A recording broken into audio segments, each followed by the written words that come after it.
A consistently ascending trajectory of India's aviation sector has paved way for a competition-driven acceleration amongst the country's airliners.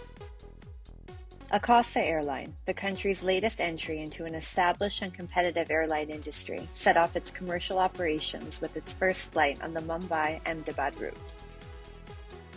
Backed by the late billionaire investor Rakesh Jhunjhunwala, Akasa has a 72 Boeing aircraft fleet on order and is set to compete directly with other budget carriers like IndiGo, SpiceJet, and Go First. Akasa launched operations with aims to connect India's metropolitan cities with smaller towns.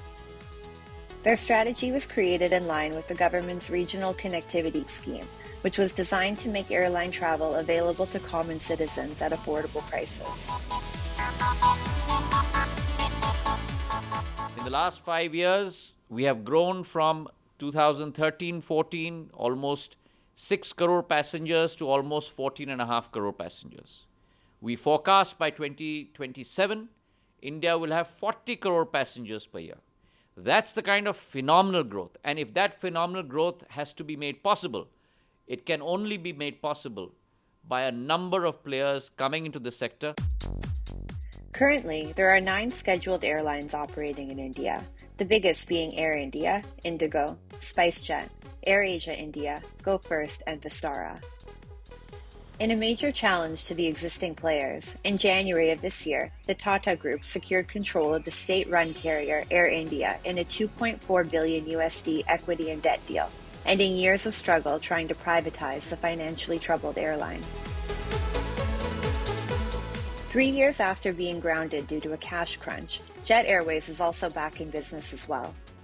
The airline is expected to resume its commercial operations from September. The Ministry of Civil Aviation, which has welcomed such growth and expansion, expects the fresh competition to generate 100,000 new jobs in the next 2 years.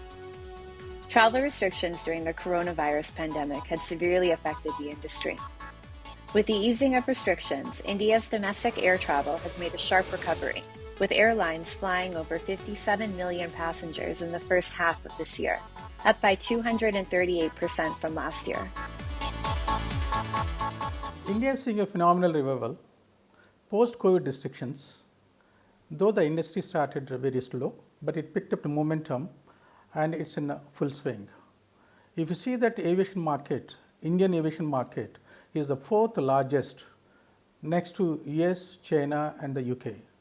Now soon we are expecting that India will overtake even the UK.